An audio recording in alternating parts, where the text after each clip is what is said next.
C'est vrai que c'est parfois pas évident. Tu as vraiment envie de le faire, tu te lances, tu démarres, tu t'y as 1, 2, 3 journées, peut-être 1, 2, 3 semaines. Et puis, le quotidien revient chasser tes bonnes envies et tes bonnes habitudes. Ces habitudes peut-être comme le yoga, la méditation, la lecture, l'introspection, bref, cette petite routine que tu as voulu te mettre en place le matin pour vraiment avoir un impact incroyable sur ta vie ou tes résultats. Ça résonne en toi, tu as vraiment envie de le faire, mais peu importe, ça finit par passer à autre chose. Tu finis par échouer dans le fait de tenir ton habitude. On a parlé dans la vidéo d'avant des 5 habitudes essentielles que je te recommande à mettre en place dans ta vie en 2020, et dans cette vidéo, je vais t'expliquer comment est-ce que tu peux créer une nouvelle habitude et la tenir sur le long terme. Alors, par exemple, des habitudes comme la méditation, l'écriture, la gratitude, la visualisation, le yoga le matin, bref, certaines de ces habitudes, ça fait plusieurs années que j'arrive à les tenir maintenant. C'est devenu habituel, c'est devenu normal, c'est devenu le quotidien. Et dans cette vidéo, je vais t'expliquer 5 astuces sur comment je fais pour pouvoir créer et tenir ces routines tous les jours. Salut les super-héros, j'espère que vous allez bien, c'est Enzo et puis je vous souhaite une excellente vidéo, c'est parti. Sur votre route les amis, il va y avoir de la merde. Est-ce que j'ai pas assez de connaissances? Est-ce que j'ai pas assez de compétences? Peu importe combien de fois je vais tomber, t'es heureux, t'es épanoui. Vous avez votre putain de biographie face à vous et il faut commencer à écrire. Je comprends maintenant le mec qui m'a dit Cyril Lignac dans la dernière vidéo. On a fait cette coupe de cheveux là, l'entre-deux pendant que ça pousse, c'est quand même assez particulier. Bref les amis, abonnez-vous à cette chaîne YouTube si vous voulez plus de vidéos sur le sujet. On parle de développement personnel, d'épanouissement, de bonheur, de réussite, de liberté et de développement personnel et aussi de développement de business. Parce que c'est le moyen que j'ai utilisé pour me créer ma liberté et c'est ce que je partage avec toi sur cette chaîne. Bref, aujourd'hui on parle de comment créer une nouvelle habitude et la garder, surtout sur le long terme. Par le passé, j'ai dû créer 50 000 trucs que j'avais envie de faire, 50 000 nouvelles habitudes et que j'ai jamais tenu au début sans ne jamais savoir pourquoi, voilà, pourquoi ça marche pas. Pourtant, je fais tout comme on m'a dit, etc. Jusqu'au jour où, paf, et là, ça a commencé à faire changer les choses. Donc dans cette vidéo, je vais te donner 5 astuces qui m'ont permis, c'est vraiment basé uniquement sur mon expérience, alors que j'ai lu, que j'ai découvert en vidéo, que j'ai découvert dans des formations, peu importe, mais c'est vraiment des choses que j'ai testées, que j'ai mis en place au quotidien et qui m'ont permis justement enfin de garder cette routine, de la faire tous les jours et d'avoir des résultats dans ma vie. Parce que c'est ça qui est important, c'est ça qu'on veut, je vous le rappelle à chaque vidéo en ce moment. Pourquoi est-ce qu'on fait du développement personnel? C'est pas pour le plaisir, c'est parce qu'on veut des résultats. Okay. Alors, la première astuce que j'aimerais te partager, peut-être que tu connais déjà, c'est quand tu veux créer une nouvelle habitude et qu'elle tienne justement sur le long terme, il ne faut pas la créer à partir de rien. Il faut l'attacher à une habitude que tu as déjà, d'accord? Quelque chose que tu fais déjà automatiquement tous les jours et il y a déjà plein de choses que tu fais déjà. On va tout simplement utiliser beaucoup de biais de notre fonctionnement normal sur lequel on va y rattacher en fait nos nouvelles habitudes. On va se servir de notre fonctionnement, parfois notre dysfonctionnement, pour pouvoir hacker un petit peu tout ça et y rattacher des habitudes positives pour notre évolution, pour notre développement. Donc par exemple, je vais prendre l'exemple d'un de mes clients que j'accompagne, Ben, du coup, Ben avec qui on a intégré la routine du bullet journal. D'ailleurs, n'hésitez pas à me dire, les amis, dans les commentaires juste en dessous, si vous voulez que je vous fasse une vidéo dédiée à comment créer et puis comment tenir eh bien, un cahier de gratitude, un morning journal ou un petit journal intime dédié à la gratitude, dédié à l'écriture, à notre développement. Mettez-moi tout ça dans les commentaires juste en dessous. Donc on met en place cette nouvelle habitude dans la vie de Ben et donc je lui dis bah voilà, qu'est-ce que tu fais aujourd'hui tous les matins systématiquement en te réveillant? Bah j'ouvre les yeux, machin, je bois un verre d'eau, ouais voilà, je bois un verre d'eau dès que je me réveille, c'est devenu une habitude aujourd'hui, je n'y réfléchis plus, je fais ça systématiquement, ok? Bah, ce que je te propose c'est que du coup tu aies ton cahier à côté de ton lit ou je sais pas quoi, dès que tu bois ton verre d'eau, que tu le poses, le fait de poser ton verre d'eau déclenche le démarrage de l'action. Je prends le cahier et je me mets à écrire. Okay. Parce que en fait, créer une habitude à partir de rien, devoir y penser, devoir se forcer, machin, ça marche pas en fait. Plus il y a besoin d'effet de levier pour déclencher cette nouvelle habitude, moins ça va fonctionner. Donc l'idée c'est vraiment qu'on utilise en fait des déclencheurs qu'on a déjà aujourd'hui dans notre vie et qu'on va dire que ok, ce déclencheur là démarre cette nouvelle habitude. Et ça va être beaucoup plus facile pour nous de créer cette habitude. En tout cas de ce que j'ai compris, de ce que j'ai étudié, de ce que j'ai fait, tu vois. Donc typiquement moi c'est dès que j'ouvre les yeux, j'avais ce mauvais réflexe de prendre mon téléphone, d'accord, et du coup j'ai remplacé, j'ai détourné un peu cette habitude par le fait, je me réveille, je prends mon téléphone, je mets une musique, je me lève, je prends mon coussin de méditation et je me mets à méditer.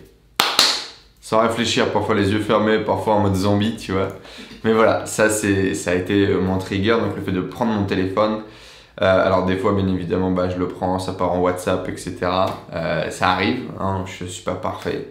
Mais la majorité du temps, je le prends airplane mode, mode avion, et c'est parti pour la méditation. D'ailleurs, je pense de plus en plus à le mettre en mode avion pour dormir, ce qui serait dans tous les cas beaucoup plus cohérent parce que bon, probabilité que quelqu'un m'appelle en pleine nuit pour quelque chose de grave est quand même assez faible. De toute façon, je dors comme un fou, je me réveillerai pas. Bon, alors, du coup, ça c'est le concept. Tu pars d'une habitude qui est déjà ancrée dans ta vie et tu l'utilises. Je sais pas, peut-être que c'est mettre en route la machine à café, peut-être que c'est aller te brosser les dents. Quand tu as fini de te brosser les dents, tu démarres cette nouvelle routine que tu veux faire. Quand tu mets en route la machine à laver, tu déplies ton tapis de yoga. Bref, peu importe, tu rattaches cette nouvelle habitude à une habitude que tu as déjà. Point numéro 2, qui est un petit peu plus subjective, expliquer ça va être un petit peu plus touchy, c'est du ressenti. C'est-à-dire, il ne faut pas que tu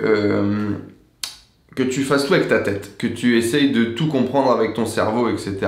Il faut que tu essayes de ressentir notamment les bienfaits dans ton corps, tu vois, dans ton cœur, dans ton corps, et que tu fasses descendre cette information qui est dans ta tête. Donc par exemple, la méditation, par exemple ton journal de gratitude, etc. La majorité du temps, quand on démarre une nouvelle activité, une nouvelle habitude, par exemple quand j'ai démarré le yoga ou la méditation, c'était vraiment très cérébral. J'étais là, bon alors voilà, je suis en méditation, qu'est-ce qui se passe? Okay, quels sont les bénéfices? Qu'est-ce que je vois? Est-ce que je me ressens bien? Est-ce que je me sens plus zen? Et je suis tout dans ma tête, tu vois. Et ça a été un énorme shift, si tu veux, dans mon évolution, dans le développement personnel, dans ma vie, dans la spiritualité. C'est que j'ai arrêté de tout faire avec ma tête et j'ai compris qu'on avait d'autres capteurs, tu vois. Et donc, mon invitation, c'est de faire passer cette routine, cette nouvelle habitude. Alors maintenant que tu l'as démarré, maintenant que tu le fais grâce au déclencheur de notre habitude, c'est de la faire ressentir dans tout ton corps. C'est d'essayer de voir, ok, quand tu fais cette activité, qu'est-ce que tu ressens dans ton corps? Qu'est-ce que tu ressens dans ton cœur? Qu'est-ce que tu ressens quand tu penses à cette activité dans ton cœur et dans ton corps? Et de ne pas faire que avec la tête. La tête, c'est très limité, c'est très cérébral, ça va te pousser des idées préconçues en permanence dans ta tête, etc. Alors qu'il y a d'autres parties de ton corps qui te parlent et c'est à ça que tu dois te connecter. Donc par exemple, le yoga, tu vois, le fait d'écouter mon corps, c'est tout l'exercice du yoga, tu vois, c'est respiration, écouter ton corps, etc. Et au début, je faisais du yoga comme si je faisais des étirements, tu vois. Et le fait de ressentir, donc de me dire, ok, voilà, qu'est-ce que je ressens dans mes jambes, qu'est-ce que je ressens dans mes bras, qu'est-ce que je ressens dans mon corps, ma respiration, etc. Ça m'a complètement permis de passer le yoga à un autre niveau, donc d'en tirer beaucoup plus de bénéfices et donc de le garder sur le long terme. Tu vois ce que je veux dire? Donc, pour être très clair au niveau de ce deuxième astuce, c'est d'essayer de fermer tes yeux, de ressentir un petit peu partout autre dans ton corps, dans ton cœur, dans ton corps, les bienfaits de cette pratique, d'accord? Et de le ressentir avec autre chose qu'avec ta tête. Donc de ne pas penser, mais de ressentir. Voilà. C'est mon astuce numéro 2. Ça peut ne pas être évident au début, on peut ne rien ressentir, on peut ne rien visualiser, mais faites plus d'introspection, voilà, creusez plus, recherchez plus, trouvez le cadeau. Trouvez le cadeau dans cette nouvelle pratique et pas avec vos yeux, pas avec votre tête, mais avec d'autres de vos sens. Ok? Et ça va vous aider à ancrer cette pratique au quotidien. En tout cas, moi, ça m'a aidé. Troisième astuce essentielle, encore une fois, pour garder la routine, peut-être pour la démarrer pour certains, c'est la visualisation des résultats. Avant de faire quoi que ce soit, je vous invite dans tous les cas, voilà, à vous poser, vous dire, ok, pourquoi est-ce que je vais faire ça? Pourquoi est-ce que je vais mettre en place cette nouvelle habitude dans ma vie? Donc ça, on en a déjà parlé dans la vidéo sur les habitudes, mais... Et tu visualises. Okay, pourquoi est-ce que je vais faire ça? Qu'est-ce que ça va m'apporter au quotidien dans ma vie? Et si aujourd'hui, tu n'es pas capable de trouver cette raison, tu n'es pas capable de visualiser les résultats, le changement que ça va amener dans ta vie, c'est normal que tu n'arrives pas à tenir cette nouvelle habitude. Tu vois ce que je veux dire ou pas? Si aujourd'hui, tu vas courir, d'accord? Tu vas courir, tu cours 10 km tous les 2 jours, tous les 3 jours, et c'est de la merde, tu vois. Tu vas, t'es triste, c'est dur, tu as la flemme. Faut te pousser à chaque fois pour aller à l'entraînement, tu vois. Tu visualises pas les résultats, si tu visualises pas le lifestyle que ça va te donner, etc., c'est normal que tu n'aies aucune motivation, que tu n'aies aucune envie. Parce que, bah ouais, courir 10 bornes, c'est dur. Si tu décides de te focaliser sur les moments où tu n'as plus de souffle, sur les moments où tu as mal aux jambes, sur les moments où c'est les derniers kilomètres, et t'en peux plus, tu repousses tes limites à chaque fois. Si tu décides de focaliser là-dessus, bah ouais, c'est dur, ça marchera pas et tu n'auras pas envie d'y aller. Si tu focalises, si tu visualises sur les résultats, sur ce que ça va créer dans ta vie, à court, à moyen et à long terme, beaucoup plus de chances que, ouais, grave, bien sûr que j'ai envie d'y aller. Et j'y retourne, tu vois. Pour moi, vraiment, il faut trouver un bénéfice à court. C'est très important pour notre génération parce qu'on a besoin de résultats tout de suite. Court, moyen et long terme pour chaque pratique que l'on fait, même si ne serait-ce que c'est minime. D'accord ? Donc pour la méditation, comme je vous l'ai dit, c'est parfois compliqué de trouver du bénéfice à court terme. Et ça peut être uniquement le fait de te trouver du temps pour toi, de respirer, de te sentir un peu plus zen, entre guillemets, même si c'est un effet placebo, on s'en fout. Il faut trouver ce court, moyen, long terme et il faut te poser, prendre du temps et visualiser les résultats à court, moyen et à long terme. Et pour moi, bam, ça c'est vraiment parfois un moyen de démarrer, de trouver la motivation nécessaire pour démarrer, mais surtout pour le garder sur le long terme, dans les moments difficiles, dans les moments où tu n'as pas envie. Cette visualisation va vraiment t'aider.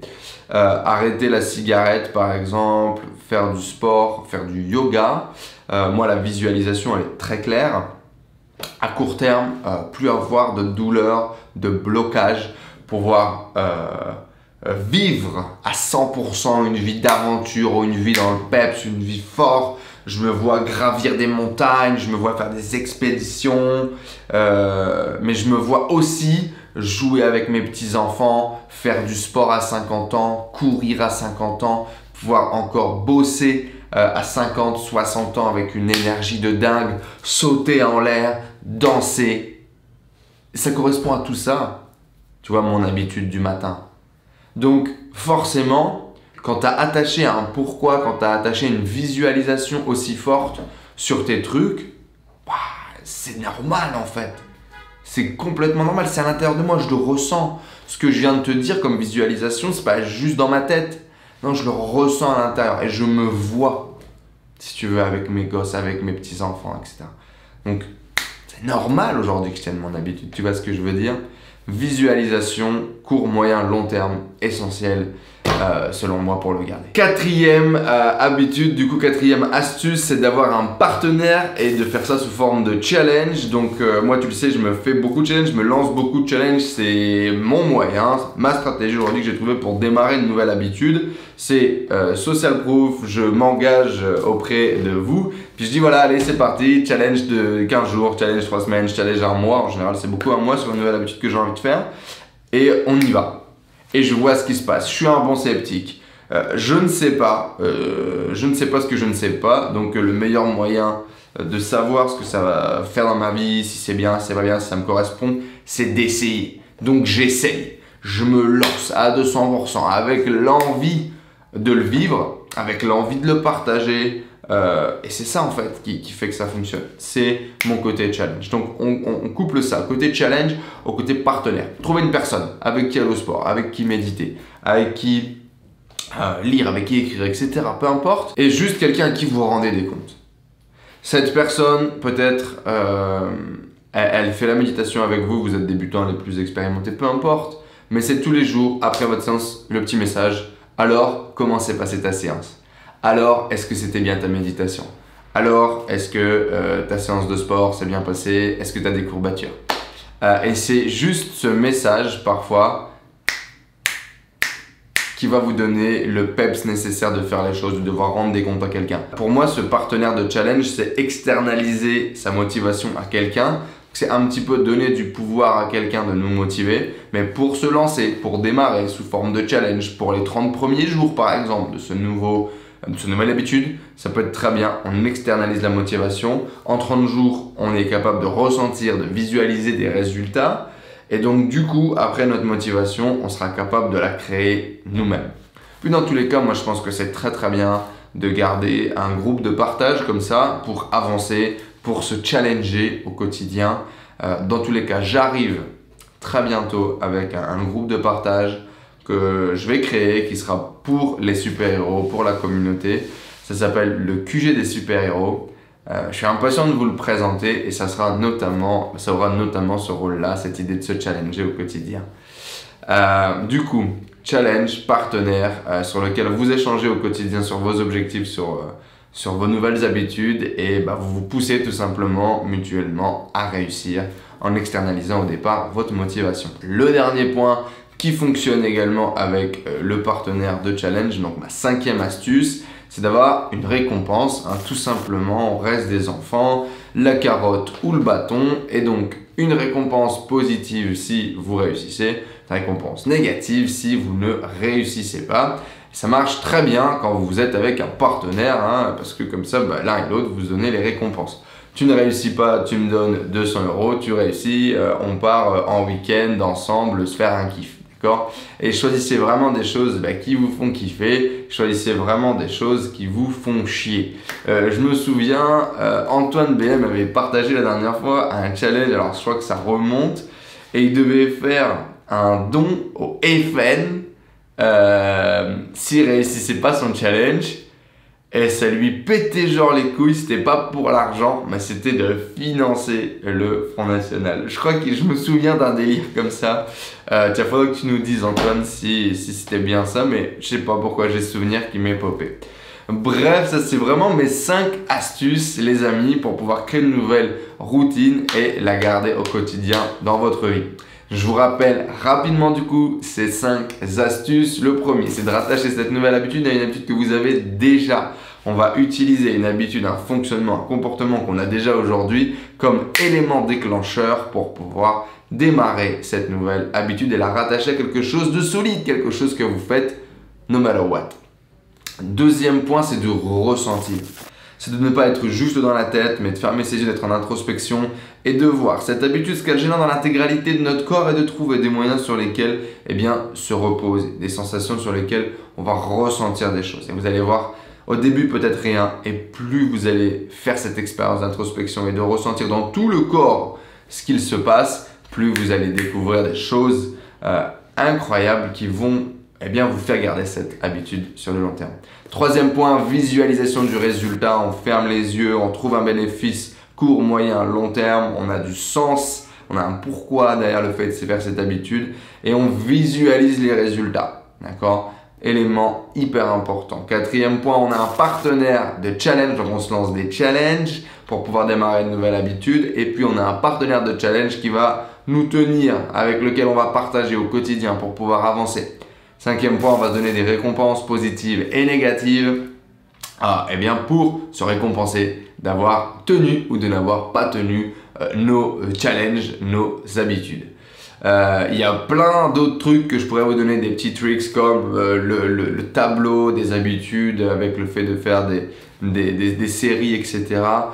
Dites-moi dans les commentaires juste en dessous si vous voulez une autre vidéo avec d'autres astuces pour tenir vos habitudes sur le long terme. Mais déjà, je peux vous garantir que si vous mettez en place ces 5 stratégies, ces 5 astuces dans votre vie, vous allez tenir complètement vos nouvelles habitudes. Je vous le garantis en tout cas.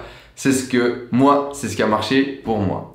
Dites-nous dans les commentaires juste en dessous également quelle habitude vous allez mettre en place dans votre vie. Donnez-nous une date et puis on reviendra sur cette vidéo dans 30 jours pour voir si vous avez bien tenu vos challenges, si vous avez tenu vos habitudes. J'espère en tout cas que cette vidéo, elle vous a vraiment plu. Ça m'a fait plaisir de vous partager mes stratégies, mes anecdotes sur le fait de créer de nouvelles habitudes. J'étais pas vraiment bon pour ça avant. J'avais toujours l'impression que j'y arriverais jamais, que ça marcherait pas pour moi. Et de pouvoir vous partager cette vidéo aujourd'hui, j'espère en tout cas que ça vous donne des stratégies, ça vous donne de l'espoir. Et moi, je suis vraiment content de regarder dans le rétro comme ça et de voir cette évolution, ce partage. Et que en fait c'est possible, on peut vraiment créer de nouvelles habitudes bénéfiques dans notre vie et les garder sur le long terme, même si je pensais que je ne finissais jamais rien quand j'entreprenais quelque chose. La prochaine vidéo les amis, on parlera du pourquoi est-ce qu'on fait les choses et qu'est-ce qui nous drive au quotidien. On parlera également des objectifs et qu'est-ce qui fait que ce qui nous drivait hier ne nous drive plus aujourd'hui. C'était Enzo, je vous dis à très vite les super-héros, likez la vidéo, ciao ciao à tous. 3, 2, 1, 0, all engine running.